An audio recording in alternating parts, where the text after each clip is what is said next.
guys? It's Dr. Vic here, and you're listening to an episode here on the Mindful Experiment. Excited to have you here.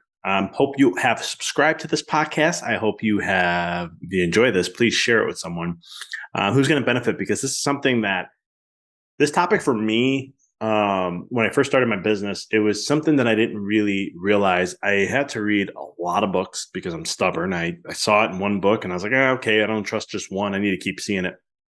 And I kept studying and studying and studying. I kept going down this rabbit hole. It was a 3-year journey, okay? A 3-year spiritual journey of trying to understand a gazillion things. It wasn't just one thing. But during this process with my own self-reflection and meditation, working with mediums, connecting to understand the soul and the essence of who we are. And it was a journey that I went through that I'm grateful, but in the moment I was scared as hell. I share this in my book about my journey of when I did ayahuasca or psychedelics, the only time I've ever done it. And it was one of those things where the journey of what it took me to. And I thought, okay, great. But then afterwards I was like, hold up, I'm more empty now than I was before. Like, yeah, I went through all that, but what does that all mean for me? And I had to recreate who I am, what I'm about, and all these other things.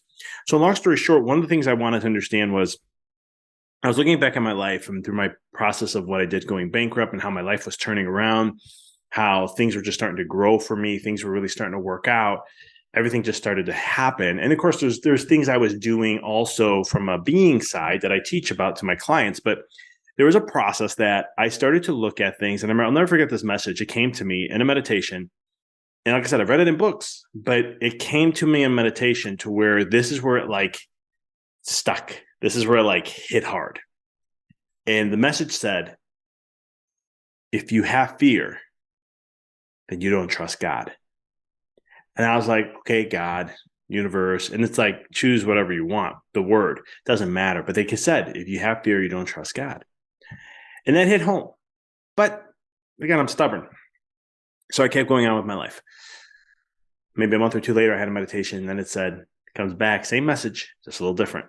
It goes, when you have fear, you don't trust yourself. And I was like, duh, like that's obvious. Obviously, if I trusted myself, then it would be a whole different conversation.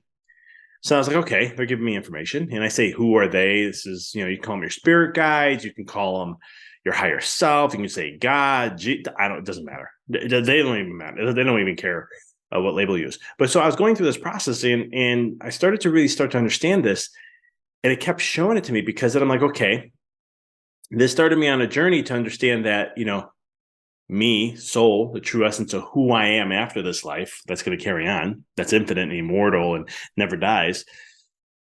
Well, that's just an extension of God. And I'm just one percentage or one fragment of what God is. And so it's one of those things where you think about that. I started really realizing that, hold on, if I don't trust my God, if I have fear, I don't trust God, and I already trust myself. And that started to shift my perspective in life. And it started to look at things and say, hold on here, wait a minute. Because what I want to share with you out of this, what I want to share out of this whole thing, and this is something that I share with my clients. This is what I teach in the Billionaire Success Formula. The stuff that I walk people through is that you want to understand, there's an essence to it. And we've learned to not trust God. We actually pull away from God or the universe or Allah or all that is, source energy. The label does not matter. It's all the same thing, right? It's like some, people who are very religious say, it's because I prayed that this happened. Witches say it's magic. Someone else saying it's meditation. At the end of the day, no one goes against saying this stuff works. It's just they use different labels. And some people like to argue over labels, which who cares what label? It's whatever works for you. Okay. Enough of that soapbox. So getting back to this, it was one of those things I had to start to look at my life and start to realize that there's this element that I was not trusting me, which was not trusting God. And I didn't trust the perfection and design of what it was taking me through.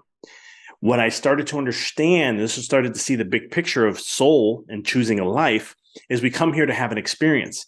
Not everybody here is designed to be a billionaire. Not everyone's here designed to be XYZ. We all chose an experience to come here. And the thing is to trust and know for your higher good that it's in your realm. You have choice. You make choices in this life, but there's a purpose to it. Everything in this life is designed by perfection.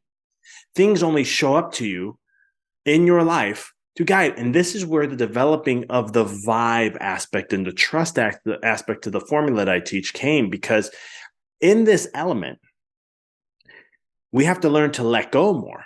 Right? There's a song, Jesus Take the Wheel, right? I love that. I love the song because it's all about letting go, surrendering to the process. What I teach is that in the element of the formula, it's about the feeling and how the feeling guides you to your soul's purpose, which is God's purpose, if you want to take it to that level.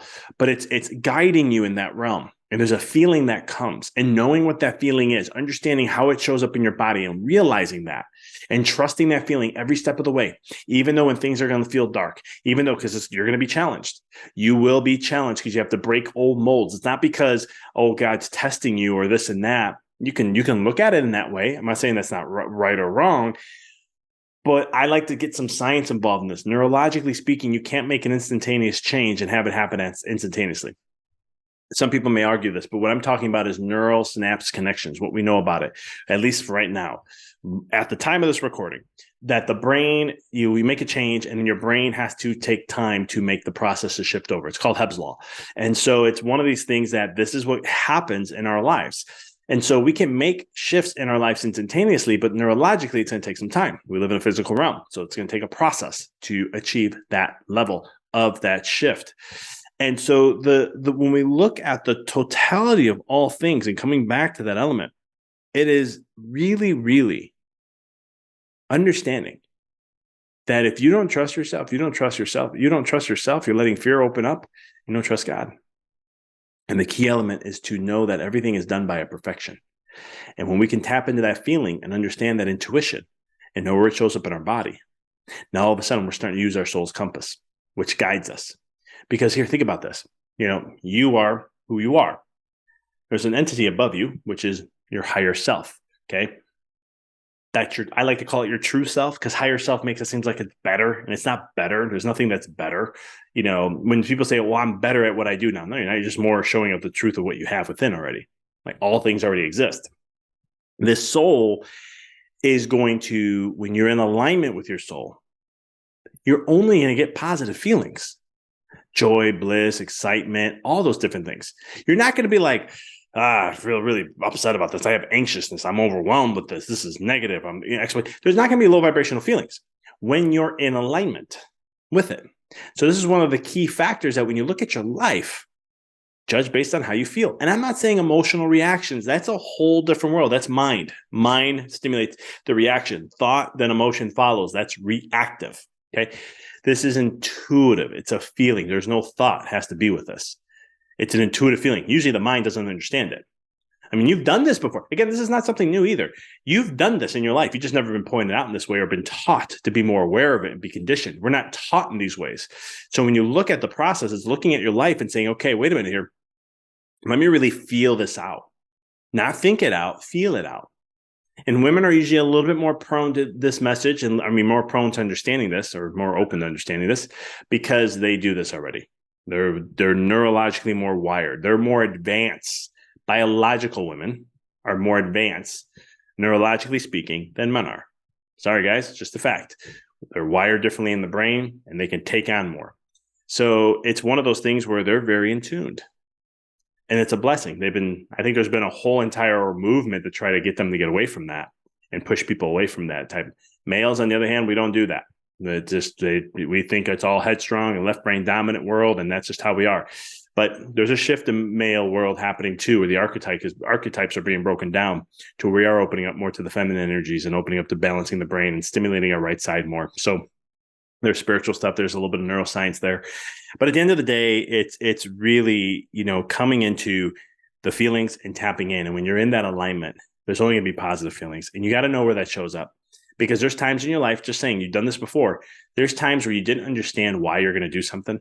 You just felt like you had to, or it was a calling, or it was a pull. There was something, and you didn't understand in the moment. But you made the choice, and maybe it was a little scary. Maybe it wasn't all blissful and happy, but you just trusted it. You knew, and you've been there before.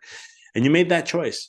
And then all of a sudden, 6 months, 3 months, instantaneously, who knows, it all changed, and it was for the better. and you couldn't believe the world that you're experiencing, right? How many times you've done that with knowing somebody, right? Someone you may know that you're like, something's off about that person. Or you walk into a room and you're like, yeah, I don't like the feeling of this. Or if you walk into an empty house that no one's been living in for the last year, you can feel the emptiness of that house. You're intuitively picking up on those energies. So these are things to be accustomed to. If you want to live a more soul-filled life, a more conscious life, a more fulfilled life, this is the path of where you want to go. This is the path to understanding your feelings, how to tap in, where do they show up, and so much more. This is the curriculums that I work with my clients on to really start to tap into themselves to create the life that they desire. Because it's choosing the path of what you choose and what you want to experience, not in a conditional way. And what I mean by conditional is the conditions that we've been constructs that we believe in, thinking that this is what success is, having the big house or having the nice car or having XYZ. And you get pulled into these things thinking that's what you want, but it's not really what you want. Because you never took the time to really analyze what interests you, what excites you, what do you love the most. And when you start to do this kind of inner work, it starts to reveal what matters really to you. And so these are the principles that I kind of work with my clients to really help them level up in their life to create true fulfillment, true conscious living, leading a soul-filled life. And if you're somebody who's like a business owner who wants to learn business principles in this different way to lead to that fulfilled life, let's have a conversation. I am out to serve and help. I have one spot available left in March for coaching clients. And so I'm very selective on who becomes a client of mine. So it's one of those things that if this is calling to you and you like the message of what I'm sharing here and you want to level up in your business, work less, but also lead a more fulfilled life, let's have a conversation. Call with drvic.com. You fill out a survey, you choose a time, we have a conversation. But that's what I got for you guys today. I hope this was impactful and inspiring. For those who are not a business owner, I do have something that's coming out. It's already out. You can get a free trial to my quantum abundance course. I used to call it Money Mindset. And what it is it's a course that's going to teach you the blockages that are holding you back financially that have nothing to do with doing, but are more and more about being, mind, subconscious, limiting beliefs, and so much more. You get a free week trial. There is no ties to it. You put your information in, you get access to it for the first week. There is a nice discount if you want to go for the full course with that. And there's a bunch of good criteria. I even give you some bonus material in there and so much more. So if you're interested, the link is in the show notes. Go ahead and get registered for that. We had some great stories that have come out of people who've done the class and what it done for them in their life financially and how it shifted perspective and so much more. And I know it could do for you also. So check it out. But as always, I appreciate you. Thank you for tuning in. And I look forward to talking to you all next week.